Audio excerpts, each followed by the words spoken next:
세계적으로 여러 가지 많은 경기가 힘들다고들 이야기를 합니다. 틀리지 않은 그러한 사실이라 생각이 듭니다. 때로는 인플레이션으로, 때로는 디플레이션으로 세계 경기가 요동치기도 합니다. 잘은 모르지만 기본 상식의 선에서 이 인플레이션이라고 하는 것은 통화가 급증하면서 통화 팽창으로 인해서 물가가 상승하는, 물가의 가치가 상승하는 그런 현상을 가리켜서 우리가 인플레이션이라 이렇게 부릅니다. 예를 들어서 집을 옥션을 하는데 만약에 집을 사려고 하는 사람들이 그 옥션장에 많이 모이게 될수록 그 집은 어제나 오늘이나 내일도 똑같겠지만 그러나 그 집의 가치는 모여드는 사람들의 숫자에 의해서 이 낙찰가는 높아질 가능성이 높아지지 않겠습니까? 그러니까 집은 변함이 없지만 모여든 사람들, 그들로 인해서 수요의 풍족함으로 인해서 결국 집의 가치가 상승할 수 있게 되는 거죠. 이제 이런 현상들이 이제 하나의 인플레이션의 그 현상들로 저희들이 이해를 할 수가 있을 텐데, 이 인플레이션보다 더 심각한 상황이 있습니다. 그 상황을 가리켜서 하이퍼 인플레이션이라 이렇게 부릅니다. 제가 지폐 하나를 이렇게 가져왔습니다. 잘 보이지 않으시겠지만 이 지폐가 짐바브웨에서 2008년 발행한 그런 지폐인데, 이 지폐에 뭐라고 써 있냐면 100 트릴리언 달러스.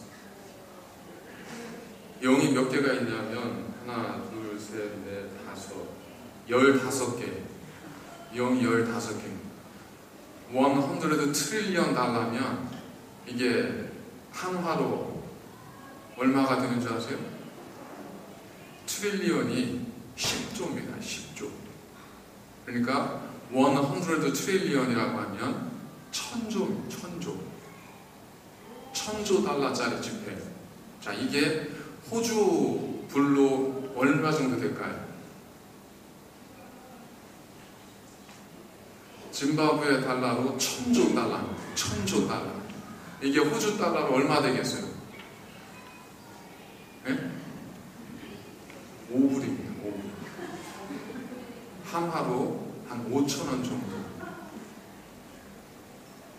자, 기가 막히잖아요, 그죠? 1000조는 정말 천문학적인 숫자입니다. 1000조를 셀 수도 있겠어요? 셀 수나 있겠어요?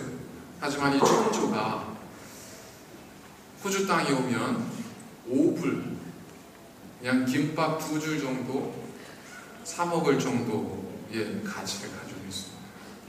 그러니까 참 허무하죠. 웃기기도 하고요. 우리가 이야기하고 생각하고 우리가 살아가는 세상이 사실 이렇습니다. 제가 왜 이 말씀을 드리냐면, 아무리 이 짐바브웨 달러가 지금은 또 상황이 달라질 수 있겠지만 1000조라고 하는 가치가 호주에서 김밥 2줄 정도의 가치밖에 가지고 있지 않다 하더라도 저희들에게 1000조는 여전히 천문학적인 숫자입니다. 우리에게 있어서 구원, 우리에게 있어서 하나님의 은혜, 그 믿음이라고 하는 것은 우리가 어떤 것으로도 살 수 없고 얻을 수 없는 정말 소중하고 어떤 것과도 바꿀 수 없는 그런 가치를 가지고 있는 하나님의 은총입니다. 그런데 이런 하나님의 은총이, 무엇과도 바꿀 수 없는 하나님의 은총이 때로 1000조가 이 나라에 와서 김밥 2줄 정도의 가치를 갖는 것처럼 지금 이 땅에 하나님의 은혜, 구원의 영광, 복음의 기쁨, 이것이 어떤 면에서는 이 땅에서 은혜 인플레이션 효과를 지금 나타나고 있는 것이 아닐까.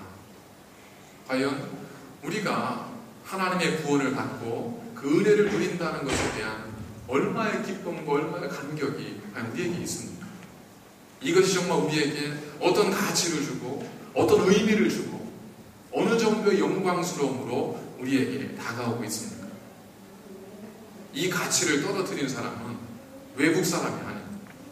대부분 한 나라의 화폐의 가치는 그 나라의 경제, 사정이나 규모나 금리나 여러 가지 많은 내부적인 사정에 의해서 사실 영향을 많이 받습니다. 외적 요인도 물론 있겠지만 마찬가지로 복음의 능력과 구원의 은혜의 영광이 사실 지금의 시대 속에서 굉장히 좀 어떤 면에서는 경시되어지고 있는 풍조는 절대로 외부의 절대적 영향 때문이 아닙니다. 그것은 우리들 스스로가 구원을 받았다고 생각하고 구원의 은혜를 누린다고 생각하는 우리 스스로의 내부적인 사정과 우리의 믿음의 부족, 이것들에 의해서 구원의 은혜와 하나님의 구원의 감격은 안타깝게도 그 가치를 잃어가고 있고 빛을 잃어가고 있을 수 있다는 겁니다. 과연 그런가 하는 것은 어렵지 않게 우리 스스로에 대한 질문을 통해 확인할 수 있습니다. 나는 정말 구원의 은혜를 얼마나 기쁘게 느끼고 있는가 하는 걸 살펴보면 그 구원의 가치가 지금 나에게 어느 정도로 다가오고 있는 것을 저희들이 쉽게 알 수가 있습니다. 이러한 어떤 복음의 인플레이션, 은혜의 인플레이션을 가져온 요인들 가운데는 아마도 복음을 전하는, 말씀을 전하는 지도자들의 어떤 그 깊은 묵상과 그리고 하나님 말씀의 진리를 전달하고자 하는 그러한 정말 처절한 고뇌와 묵상과 그 정말 기도의 결과가 아닌 그저 쉽게 그저 단순하게 모든 것이 좋은 게 좋은 쪽으로 그렇게 전하려고 하는 지도자들의 책임도 분명히 부인하지 못할 겁니다. 어떤 말씀이든 우리가 믿으면 됩니다. 어떤 말씀이든 믿는 자에게 능치 못함이 없으니까 다 될 겁니다. 걱정하지 마십시오. 어떤 어려움이 오든 걱정하지 마십시오. 하나님은 해결해 주실 겁니다. 이렇게만 이야기하는 그냥 어찌 보면 사도 바울이 고린도후서 6장 14절에서 말씀하고 있는 값싸는 일, 너희가 하나님의 은혜를 헛되이 받지 말라 라고 했는데 우리는 우리 스스로가 그 은혜를 헛되게 취급하면서 이 땅에 복음의 인플레이션, 어쩌면 하이퍼 인플레이션의 효과를 우리가 만들어내고 있는지도 모르겠습니다. 오늘 말씀을 통해서 저희가 그런 사실들을 한번 확인해 볼 수 있지 않을까 싶습니다. 오늘 말씀을 전하기 위해서 참 많은 시간을 묵상하고 참 많은 시간을 기도하면서 이 말씀의 자리에 섰습니다. 과연 오늘 말씀 우리가 전할 의미는 과연 무엇일까? 제가 여러 설교를 찾아봤습니다. 그런 의미가 전혀 다르지 않고 복음의 의미와 이 말씀이 전달하고자 하는 의미와 전혀 상반된 것은 아닙니다. 그런데 대부분이 이런 식입니다. 어떤 풍랑과 어떤 파도 가운데 우리가 있다 할지라도 우리가 주님을 붙들고 주님과 함께하면 걱정하지 마십시오. 모든 문제는 다 해결될 겁니다. 자, 이 이야기를 들으면 우리는 어느 순간 근심하고자 했던, 염려하고자 했던, 그리고 내가 좀 부족하긴 하지만 그래도 하나님께서 나를 붙들어 주실 것에 대한 그런 믿음을 가지고 우리는 용기를 내게 됩니다. 그러나 막상 우리 그런 상황, 그런 풍랑과 폭풍의 상황 속에 들어가 보면 우리는 또 다른 우리 자신의 연약함을 만나게 되죠. 아니, 오늘의 말씀이 우리에게 전하는 것이 그것이 전부일까? 만약 그렇다고 한다면 우리는 오늘 주님께서 하신 말씀에 해결되지 않는 부분들을 발견하게 됩니다. 말씀의 내용으로 들어가 보도록 하겠습니다. 예수님께서 그 제자들과 함께 그 갈릴리 호숫가를 건너가시는데 갈릴리는 아래 위로 남과 북으로 길이가 약 40km 정도 되고 동과 서의 길이 폭이 약 14km 정도 되는 거대한 호수입니다. 그래서 이스라엘 백성들을 그곳에 갈릴리 바다라고 불렀습니다. 이 갈릴리 바다를 어떤 특징이 있냐면 이 갈릴리의 서쪽으로는 지중해에서부터 이게 산맥이 가로막혀 있는데 산맥의 중간에 골짜기가 있습니다. 지중해의 찬 공기가 이 산맥의 골짜기를 통해서 갈릴리 호수로 밀려 들어오면 갈릴리 호수에 있던 따뜻한 공기와 만나면서 여기에서 엄청난 바람이 만들어지게 됩니다.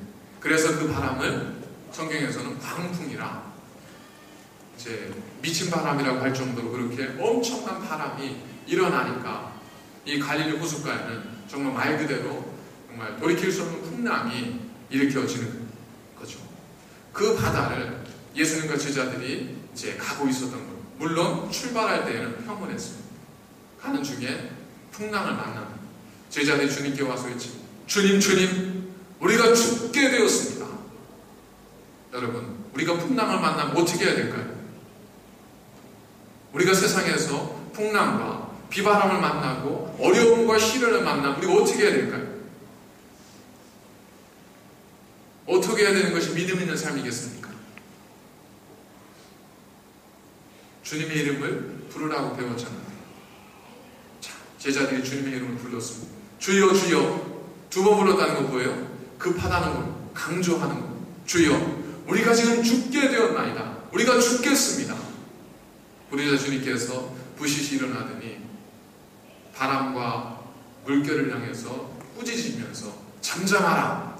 그랬더니 바람과 파도가 잠잠해집니다. 그리고 뒤를 다 돌아보시면서 제자들을 바라보시면서 이렇게 말씀하시는 거예요. 너희 믿음이 어디 있느냐? 여러분, 우리는 지금까지 뭐라고 배웠냐면 풍랑이 오면, 비바람이 오면 여호와의 이름을 부르짖으십시오. 여호와를 부르는 자에게는 구원이 있습니다 라고 배웠습니다. 그렇다면 당연히 그 풍랑 속에서 주님의 이름을 부르짖었던 제자들을 주님께서 책망하시면 안 되잖아요. 그럼 어떻게? 오히려 칭찬해 주어야죠. 그런데 주님께서는 제자들을 향해서 너의 믿음이 도대체 어디 있느냐 라고 말씀하셨습니다. 뭔가 주님께서 그들에 대해서 하신 말씀이 있으시다는 거죠. 그러면 과연 그 상황에서, 만약 여러분들이 그 상황이 있으셨다고 한다면 과연 그 상황에서 주님께서 인정하실 수 있는 믿음의 삶이란, 믿음 있는 행동이란 과연 뭐겠습니까? 풍랑이 있는 그 속에서 배가 뒤집히려고 하는, 가라앉고 있는 그 상황에서 주님처럼 잘 되겠지, 뭐든 잘 될 거야 하면서 편안히 잠을 청하는 것이 과연 믿음이 있는 삶인가? 아니면 죽어가는 상황이긴 하지만 그래도 최선의 그 순간에도 침착함을 잃지 않고 주님을 향해서도 다급하게 말할 것이 아니라 그래도 좀 예의를 갖춰서, 주님이니까 주님 바쁘시겠지만 말씀 좀 전할 게 있습니다. 뭐냐? 저희가 되게 민망하지만 죽어가고 있는데 어찌하면 좋을까요? 자, 이게 과연 믿음 있는 행동이겠어요? 그것도 아니라면 어떻습니까? 그 상황에서 주님이 전능하신 하나님이기에 나도 할 수 있습니다 하고 바다와 파도를 향해서 잠잠하라 라고 외쳐야 되겠습니까?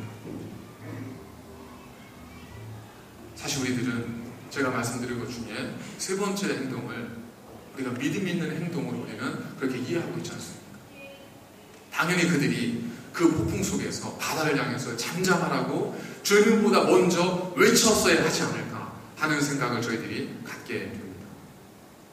그런데 성경을 자세하게 살펴보면 좀 미세한 차이들을 저희들이 발견을 하게 되는데, 예수님께서 잠에서 딱 깨신 다음에 가장 먼저 하신 것이 뭐냐면 파도와 바람을 향해서 어떻게 하셨다고요? 꾸짖으셨습니다. 파도와 바람을 향하여 말씀하시기를, 그런 게 아니라 리북 꾸짖으셨습니다. 나무라신 거예요. 그러고 나서 뒤돌아서서 제자들 향해서는 뭐라고 하셨어요? He asked. 그들에게 물으신 것, 그들에게 말씀하신 것. 물론 주님께서 이르시기를, 주님께서 말씀하시기를 이라고 하는 단어를 주님께서 당연히 그렇게 말씀하셨다는 건 제자들을 꾸짖기 위한, 그들의 행동에 믿음의 연약함을 꾸짖기 위한 행동이었다고 우리가 해석할 수도 있습니다. 그런데 바로 전에 예수님께서 일어나셔서 바람과 물결을 향해서는 꾸짖으셨고 제자들을 향해서는 말씀하셨다고 하는 이 대비를 통해서 주님께서 정말 하시고자 싶으셨던 것은 제자들을 꾸짖고 그들을 나무라고 그들을 책망하는 것이 사실은 아님을 우리는 이 미묘한 이 비교를 통해서, 대조를 통해서 우리가 알게 됩니다. 주님께서는 그들을 꾸짖기보다 그들에게 무엇인가를 알려주기를 원하셨던 겁니다. 지난주에 말씀드린 것처럼 타이밍입니다. 주님은 그 상황을 통해서도 그들의 잘못을 꾸짖고 그들을 심판하고 그들을 정죄하기보다는 그 상황을 통해서 그들이 정말 알아야 될 무엇인가를 그들에게 알려주고자 하셨다는 겁니다. 그렇기 때문에 우리가 설령 이러한 제자들의 상황이 되었다 할지라도 그것 때문에 꾸지람 받을 것에 대해서 두려워하거나 근심하실 필요가 없다는 것. 그 대신 주님께서 그 상황에서 우리에게 무엇을 말씀하시고자 하셨는가 하는 것에 우리가 귀를 기울이면 된다는 것. 자, 그러면 이제 주님의 말씀 의도를 생각해 보도록 하겠습니다. 제자들은 지금 어디로 가고 있었습니까? 제자들은 지금 어디로 가고 있었을까요? 제 눈을 한번 잘 보십시오. 그럼 2분만 보면 답이 나올 겁니다. 어디로 가고 있었냐면 성경에 보니까 저편으로 가고 있었습니다. 성경에 있는 대로 말씀드립니다. 왜 가고 있었죠? 예?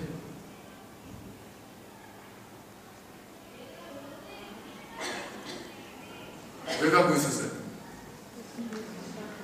예수님이 가자고 했기 때문에 가는 거예요. 그들은 지금 자기가 그동안 만나지 못했던 옛 친구들을 만나기 위해서 갈릴리 호숫가를 지금 건너가고 있는 게 아닙니다. 그들은 지금 배가 고파서 고기가 잘 나온 목에 가서 고기 잡아서 그들의 배를 채우기 위해서 그 갈릴리 호숫가를 지금 건너고 있는 게 아닙니다. 그들은 지금 목적지를 향해서 가고 있는 거예요. 왜? 주님께서 명령하셨고 주님께서 말씀하셨기 때문에 그곳을 향해서 가고 있는 겁니다. 그곳이 어디냐면 바로 그 다음 26절을 읽어보면 그곳이 거라사 지방이라는 것을 알게 됩니다. 그곳에 도착해서 주님께서는 누구를 만나요? 군대 귀신 들린 한 청년, 불쌍한 청년을 만나게 되죠. 그래서 그의 몸에서 귀신을 내어쫓아 주시는 겁니다. 이 장면에서 어떤 장면을 기억할 수 있냐면 예수님께서 제자들과 함께 갈릴리로 가실 때, 예루살렘으로 갈릴리로 가실 때에 사마리아 땅을 비켜서 가지 않고 질러서 사마리아 땅을 가로질러서 갈릴리로 가셨던 주님의 모습을 우리가 기억하게 됩니다. 왜 그렇게 하셨어요? 목적이 있었습니다. 왜냐하면 그 갈릴리로 가로질러 가는 곳에 있는 수가성이라고 하는 한 마을에서 불쌍한 한 여인을 만나서 그를 구원하고 그를 통해서 그 땅을 구원하게 하기 위한 주님의 목적이 있었기 때문에 그래서 주님은 제자들을 데리고 그리고 가고 계셨습니다. 마찬가지입니다. 지금 제자들은 왜 이 갈릴리를 가로질러 가고 있냐면 왜 이 풍랑을 가로질러서 그들이 가야 되냐면 주님께서 말씀하셨고 주님께서 뜻을 세우셨고 그 목적을 이루기 위해서 제자들은 주님 말씀에 순종하며 가고 있는 길이었습니다.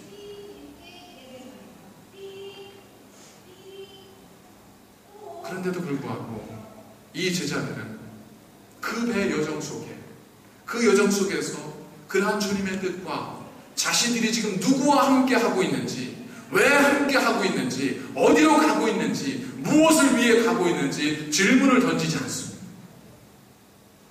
순종이긴 하지만 그 순종은 주의 말씀과 뜻에 따른 순종이 아니라 일상화되어져 버린 그러한 순종의 삶을 그들이 지금 살고 있는 거예요.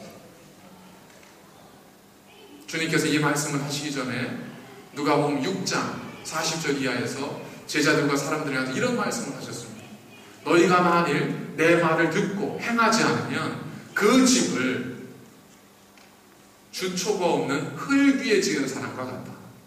마태복음의 비유를 빌리면 너희가 만일 내 말을 듣고 행하지 않으면 그 집을 모래 위에 지은 어리석은 사람 같으리니 풍수가 나고 바람이 불면 그 집의 무너짐이 심하여 결국에 무너지게 될 것이다.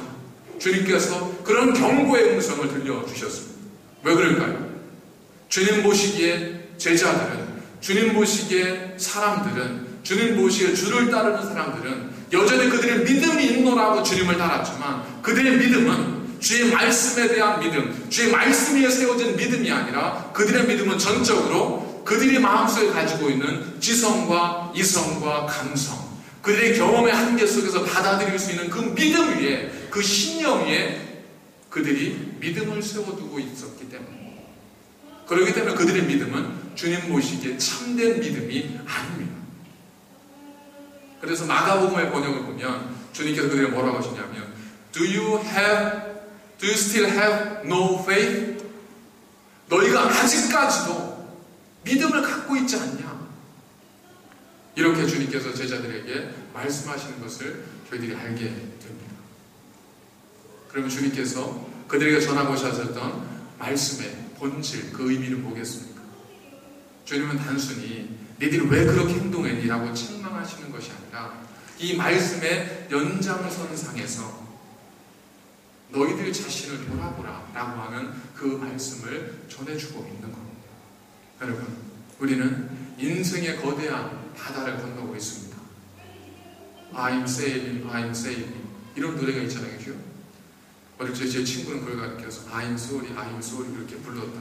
기억이 있어. 그 좋으니까 알겠더라고요. 미안하더라고요, 친구에게. 우리는 이렇게 엄청난 인생의 바다를 항해하고 있습니다. 가다가 뜻하지 않게 처음에는 평온했지만 뜻하지 않은 풍랑, 광풍을 만나게 됩니다. 그 순간이 되면 우리는 뭘, 우리의 모든 생각과 우리의 삶이 매몰되어지냐면 내 앞에 있는 강풍과 바람과 풍랑과 파도, 내 배를 뒤집어 삼키고 있는 그 모든 것들이 우리 온 마음을 빼앗겨버립니다. 그래 정신을 못 차려요. 이런 우리의 모습은 주님의 모습과는 너무나 대조가 됩니다. 주님은 어떻게 하셨죠? 주님께서 죽을 만큼 괴롭고 힘드셨을 때마다 주님은 어디로 가셨습니까? 기도의 자리를 찾아가셨어요. 주님께서는 그런 순간이 찾아올 때마다, 풍랑이 찾아올 때마다 어디로 갔냐면 그것은 아파서 괴로워하고 분통 터져하는 그런 곳으로 가지 않고 언제나 그럴 때마다 기도의 자리로 가셨습니다. 가서 뭐 하셨겠어요? 나를 이 땅에 보내신 하나님이 누구인지를 주님은 그 기도의 자리를 통해서 다시 한번 기억하는 거예요. 내가 왜 이 고통을 당해야 되는지, 내가 왜 시련을 겪어야 되는지 그 기도의 자리에 주님은 그것을 다시 한번 깨닫게 되는 겁니다. 주님, 아니 아버지, 이 잔이 내게서 지나가게 하옵소서. 주님께서는 당신이 무엇을 하셔야 되는지를 분명히 알고 계셨습니다. 그리고 주님께서 부르시고 있는 아버지께서는 이 잔이 자신에게서 그냥 지나가게 하실 수 있을 만큼 전능하신 하나님, 아버지라는 것을 이 예수님은 분명히 고백하고 있습니다. 하지만 제자들은 그 순간에 25절 마지막 절 보십시오. 그들이 했던 마지막 고백이 뭐예요? 저가 뛰기에 바람과 파도도 그 말에 순종하여 잠잠하는 거예요. 무슨 이야기입니까? 여전히 그들은 아직까지도 그들은 예수 그리스도, 그분이 누구인지 몰랐고 그분이 누구인지